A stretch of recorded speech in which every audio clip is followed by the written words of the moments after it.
Hello. Hello. Hello, kamusta ang bawat Magandang isa? umaga, magandang hapon, kalimera, Hello. kalispera. Kaya mo na, Paskong-Pasko na ako, pongkan na pongkan.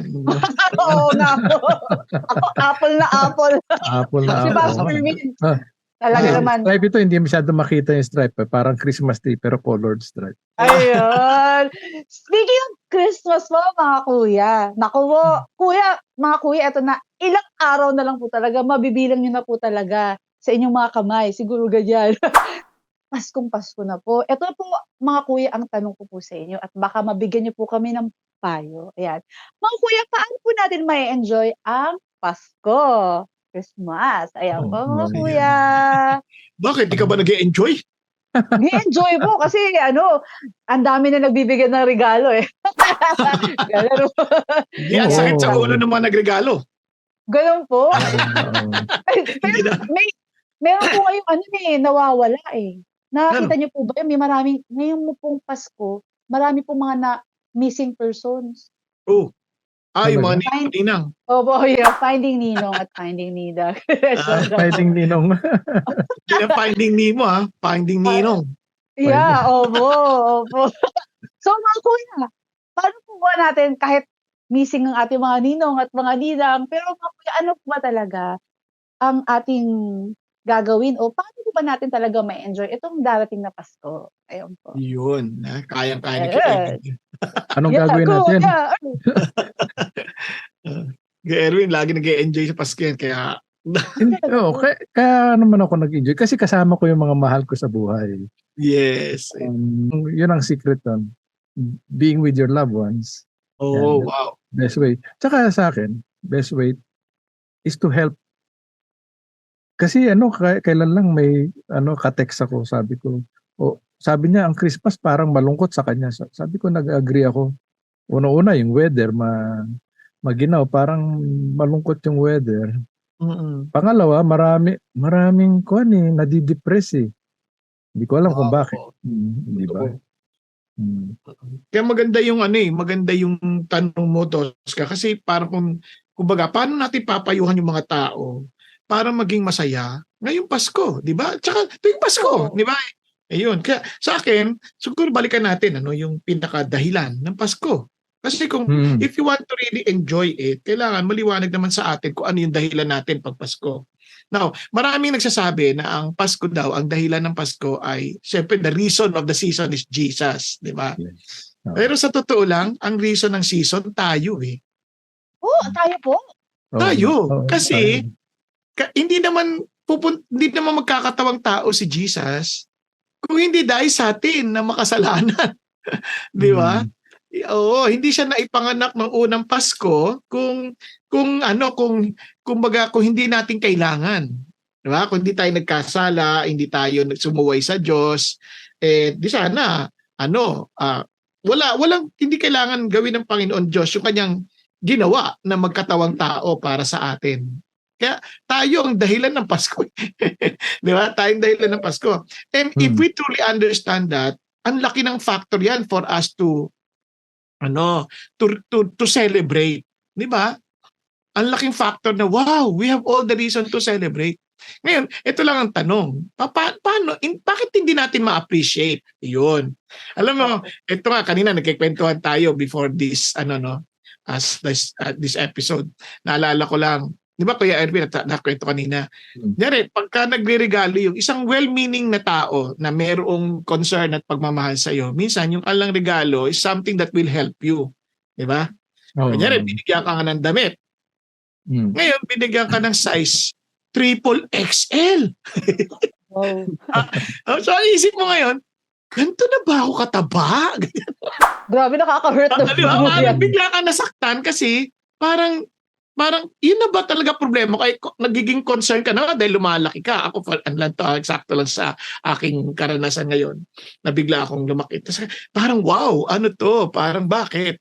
Tapos, o kaya, pag binigyan ka naman ng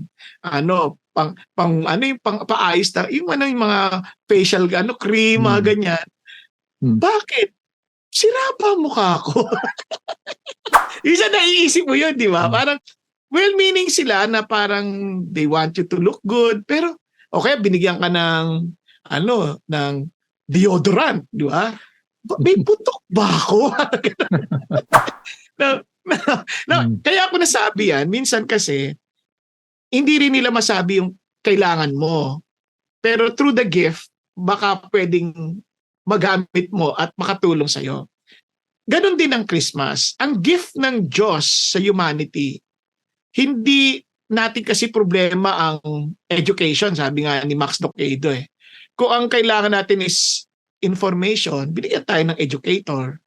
Kung kailangan natin ng pera, economist ang binigay niya sa atin. Kung kailangan natin ng technology, scientist ang binigay niya sa atin.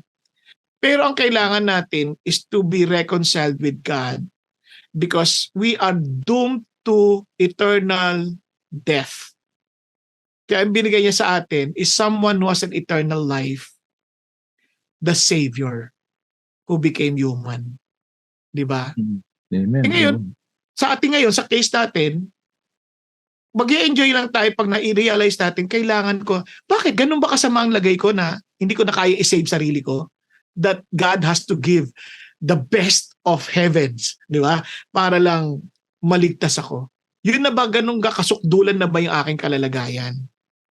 Di ba? Ngayon, kung tatanggapin mo na talagang wala kang magagawa and you're really helpless and hopeless, and the only way for us to be rescued and saved is through His own Son, Jesus Christ, dun lang natin unang ma-appreciate, yes, tama ito, parang praise God, I have all the reason to celebrate because somehow God gave me hope. Di ba? I love it. Kaya ang ganda ng regalo. Yun. Kasi minsan, masyadong rin, no? As human beings, talagang nakafocus sa sarili Na pag hindi mo tanggap yung gusto mong regalo, malungkot ka. Kahit na kailangan mo yon, hindi mo siya ma-appreciate kasi meron kang gusto. Okay?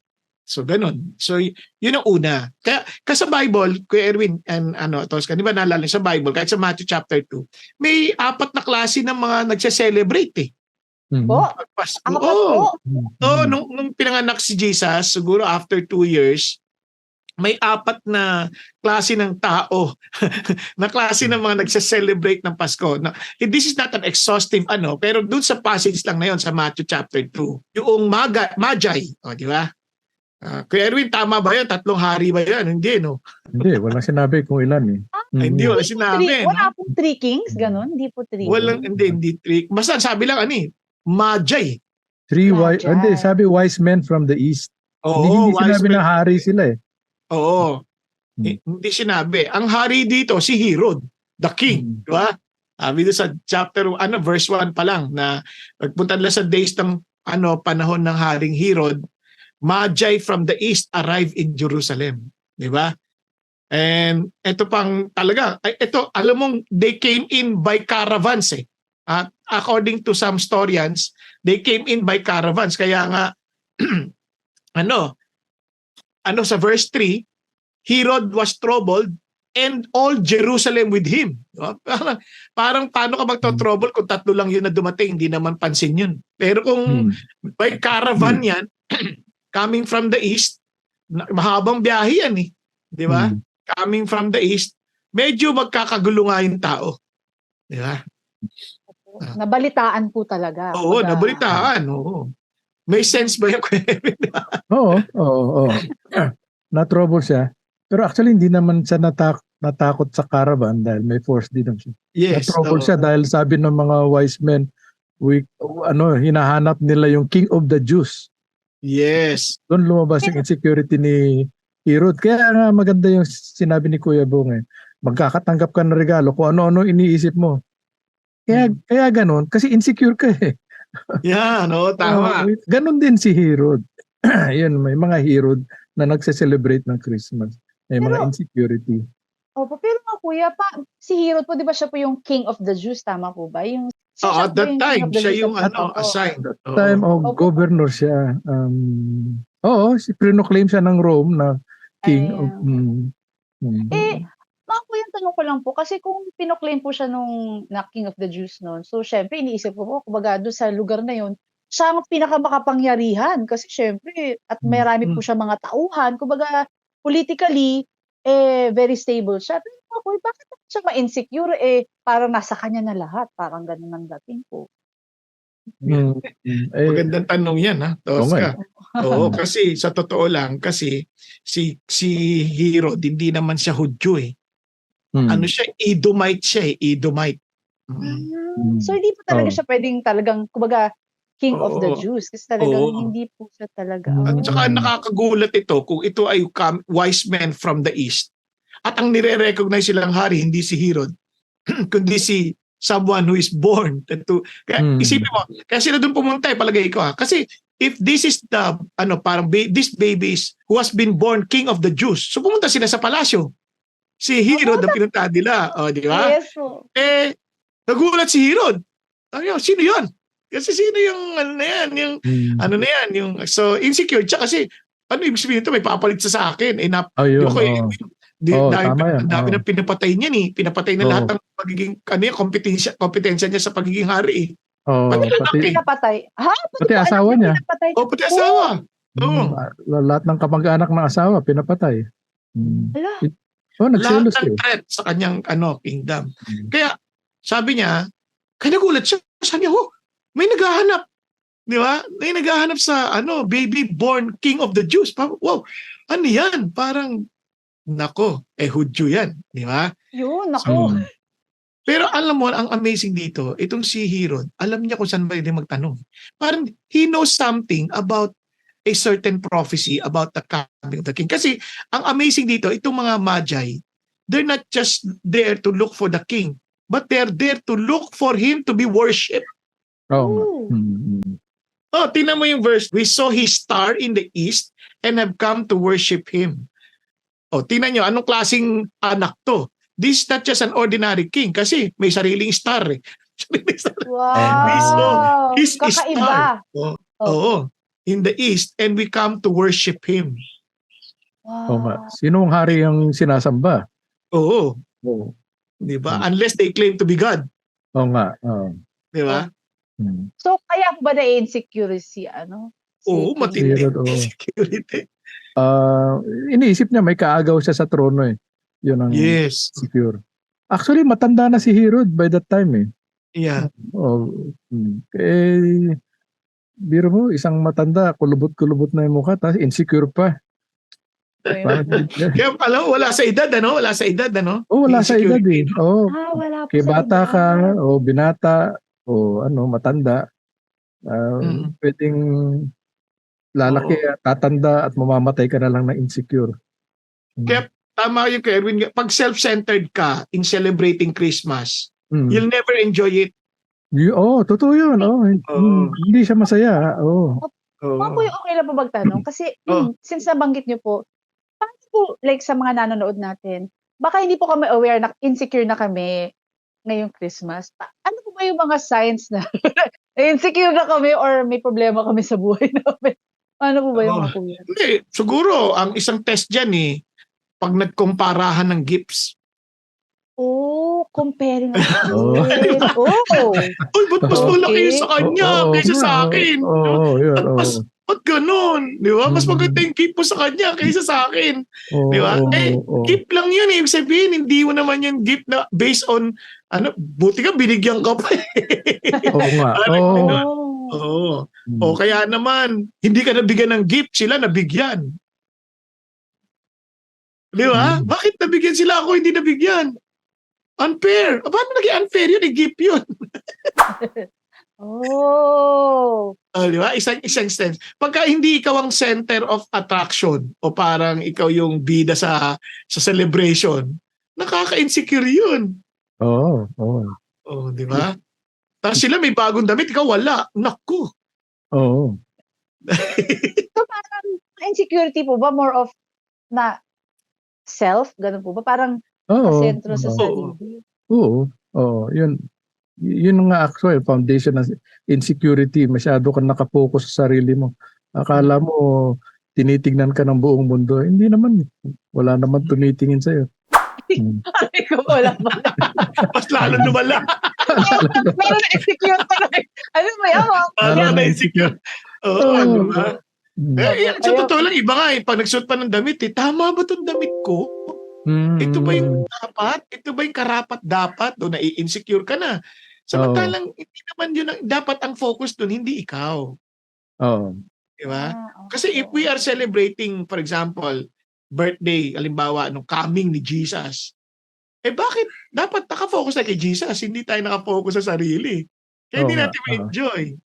Yun ang naging problema rin ni Herod. Hindi siya nakafocus kay Jesus, nakafocus sa kanyang sarili, sa kanyang kingdom. Pero, Kuya Erwin, ito nagulat ako, Tosca.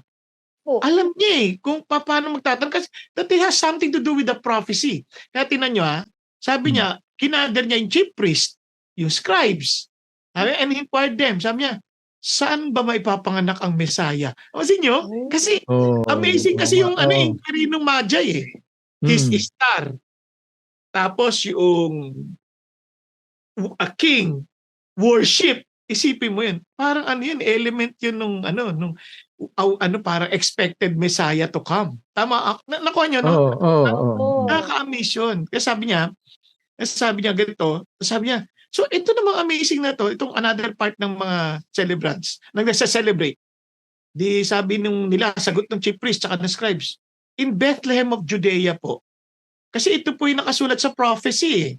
Sabi niya, and you Bethlehem, Lamb of Judah, are by no means least among the leaders of Judah, for out of you shall come forth a ruler who will shepherd my people Israel. Medyo siguro, kung ikaw yung Herodes, lalo kang kakabahan. Kasi, hindi na to ordinaryong hari. Ito na yung Messiah.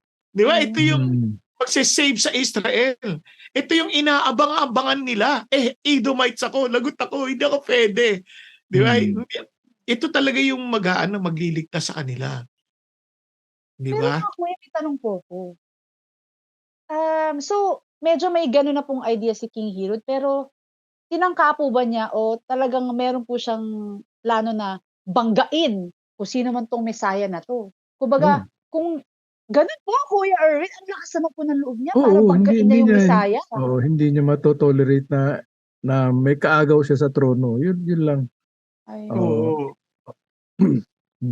Ang totoo niyan, sinabi rin naman doon sa Matthew chapter 2 Sinabi rin doon na sige hanapin ninyo at sasamba rin ako. So in other words, para bagang pretender siya kasi sasamba din daw siya. Pero ang totoo niyan, ang kanyang objective ay patayin. Patayin yung bata. Kasi nga, para wala siyang kakompetensya. Now when they had gone, behold, an angel will appear to Joseph in a dream and said, get up, take the child, sabi ganon, and his mother and flee to Egypt. And sabi ganon, and remain there until I tell you, for Herod is going to search for the child to destroy him. Alam ng Diyos yung heart ni Herod Papatayin talaga si Jesus, kaya ginawa ni Lord, niligtas niya.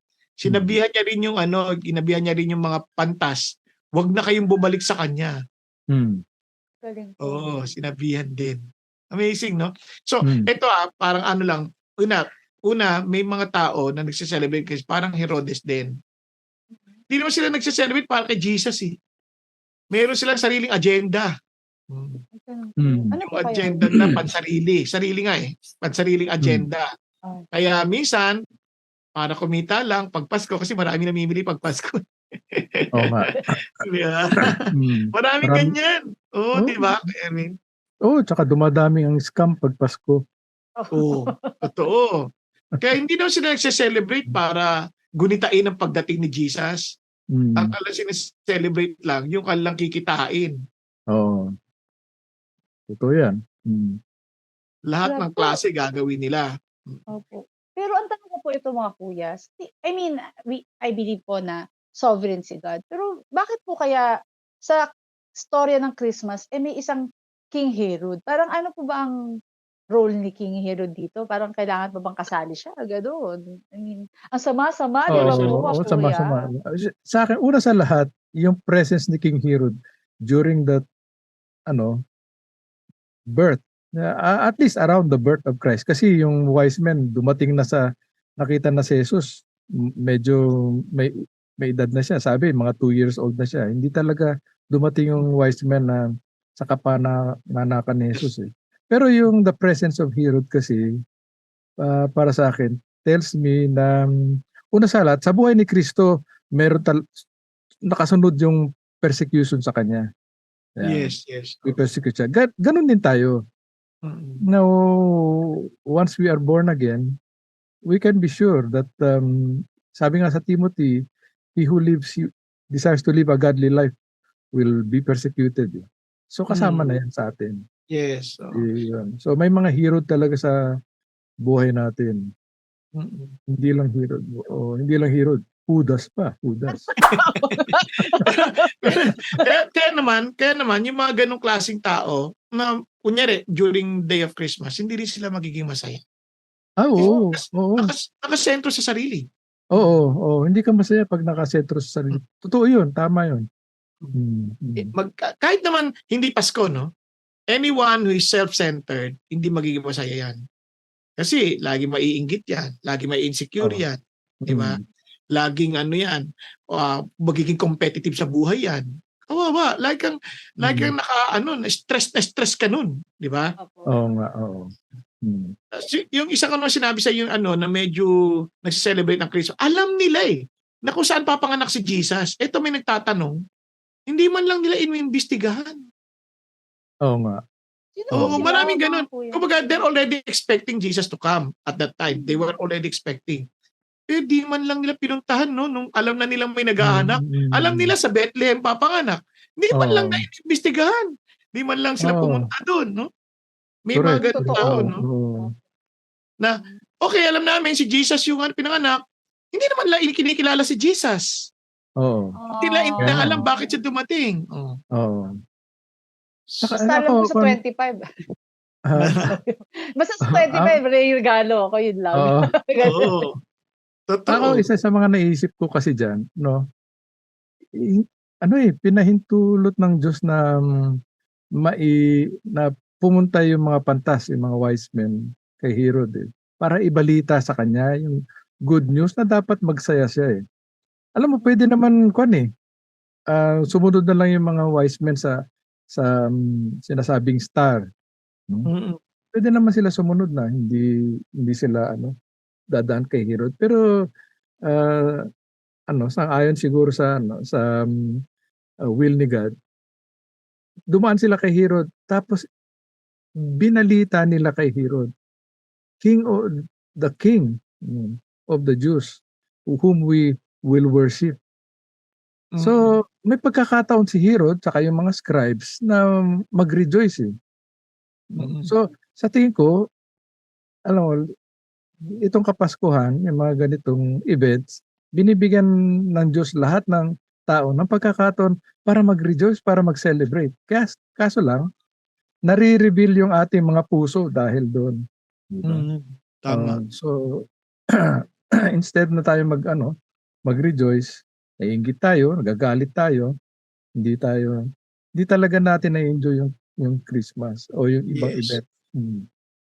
Kaya yun, nakita ko minsan kaya hindi nila na-enjoy yung Christmas kasi nga, hindi naman nila iniintindi talaga si Jesus. Hindi nila na-appreciate yung salvation nila kasi nga, o kaya, hindi nila natanggap yung salvation dahil in-ignore nga nila si Jesus. The priest and scribes and the rest of the community. Kasi they were bothered. They knew. There were this group of magi's coming from the east seeking for the king of the Jews, no, born in Bethlehem.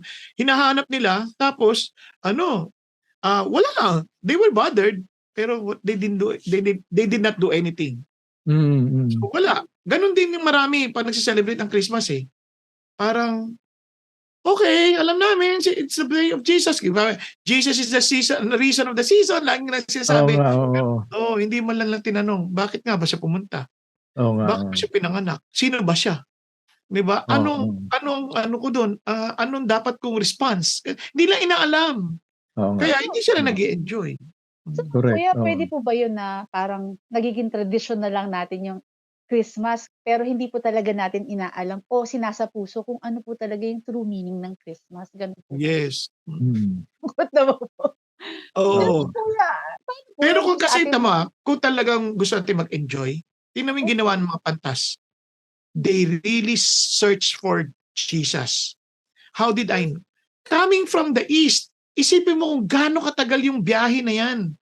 At hindi madali yung biyahe, may mga gypsies along the way na pwede silang hold upin. Kumbaga pwede silang nakawan, di ba?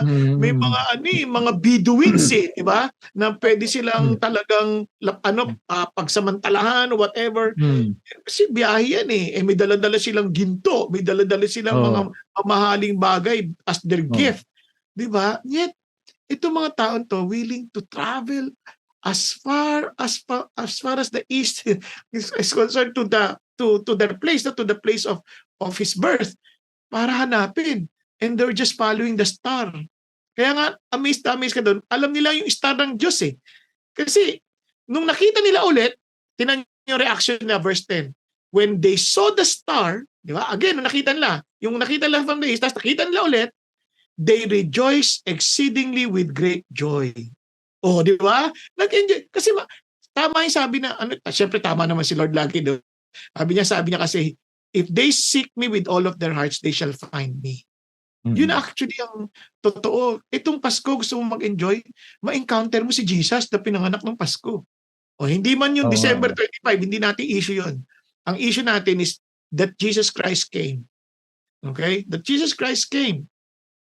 Ang tanong, have we encountered Jesus? Parang kumbaga, you were given a gift. Long time ago. 2,000 years ago. Ngayon, ang tanong, inopen mo ba yung gift na yan? Diba? And to really use it para enjoy it. Kaso hindi Ibang gift na focus tayo sa maliliit na gift and laki-laki ng gift ng Diyos. Tama. Diba? Ang laki-laki ng gift ng Diyos. Sayang. Thank you mga kuya. So, mga kuya, thank you po kasi na-realize ko po na sa sobrang nagiging busy na tayo sa maraming bagay katsa kung ano man yung nakikita natin sa social media, nawawala na po ako sa focus kung paano ko talaga may enjoy yung Christmas. So, mga kuya, ito na po, dumating na po tayo sa ating portion kung hihingan ko na po kayo ng mga payo. And mga kuya, ito pong gusto ko po sana hingin ng mga napayo po sa inyo na I hope po na marami pong mapulot na aral ang ating mga nanonood. Mga kuya, medyo guilty po ako dyan kasi kahit nung lumalaki po ako, maraming beses na po nami-miss ko talaga yung true meaning of Christmas. So mga kuya, paano ko po talaga may enjoy yung Christmas in the light po sa lahat ng mga sinabi ninyo? And I don't want to be a hero. Diba? Sila po, nabigyan po silang pagkakataon na ma-encounter si Jesus. Pero yung iba po na-miss nila talaga yung totoong celebration. So mga kuya, how can I not be a Herod myself? And paano po namin masicelebrate ang Christmas fully? Ayan po. Na-enjoy namin. Ayun po. Sige. Ang dami ko sinabi. Okay yan. Pwede na tayo mag-end. Ganyan na. Ayun po. Excited po ako sa mga payo ninyo, mga kuya. Ang dami. Ayun po. It's okay to celebrate. It's okay to enjoy each other's company. It's okay to give and receive gifts. Wala namang masama doon Pero isipin din natin na ang motivation ng pagbibigay sa atin ni God ng kanyang bugtong na anak ay dahil lubos niya tayong mahal o iniibig. Ayan. For God so loved the world And if we meditate on God's love, dapat yun dapat ang isa sa may ipamalas natin during Christmas. Kaya sa akin, isa sa mga pinakamalaking lesson na tutunan kong Christmas, ito totoo nangyari, matagal na sa akin, is forgiveness. And forgiveness is just a manifestation of love. So, tama yung kanta, give love on Christmas Day. Share Christ love on Christmas Day. Kasi maraming taon nakangiti lang, masaya, akala mo nagre-rejoice, pero crying on the inside Dapat maging sensitive ka sa mga taong ganyan. Yes. Mga nadidepress. Noon pa man gusto ko yan kaya lang no opportunity to really implement yung aking sabi nga na grandiose scheme na pag Pasko para mag-open house ka tapos lahat ng mga naglalakad dyan free coffee, ganyan. I-encourage mo sila. But, I suppose, magagawa natin yan in our small, little ways para maka-encourage sa iba. Yan. Yan. So, this Christmas, you lift up the spirits of other people. And, yan ang, that's the way to enjoy Christ's love, God's love for us. Amen. So, yun. Galing, galing. Naku, Kuya Erwin, hindi ko makalimutan yung sinabi niyo po. Ito, Kuya Bong, sabi po ni Kuya Erwin na share Christ's love on Christmas Day. O, di ba po? Oo. Kaya, Kuya Erwin, matutuwa po lahat kung may crush sa inyo. Total, binata na kayo. Wow, share Christ's love. Walang may crush eh. Walang may crush. Hindi nga, Christ love, hindi Christ love. Christ love.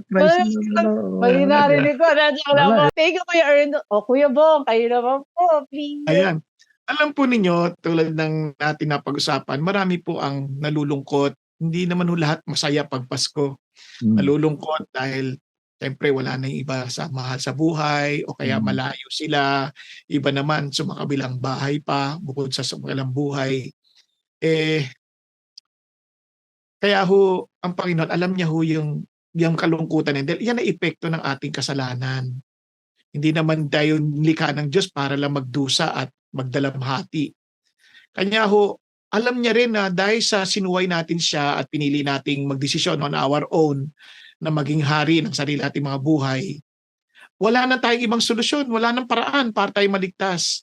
Kaya binigay ng Diyos ang pinakamagandang regalo sa atin, ang kanyang bugtong na anak, na tanging tugon sa ating problema.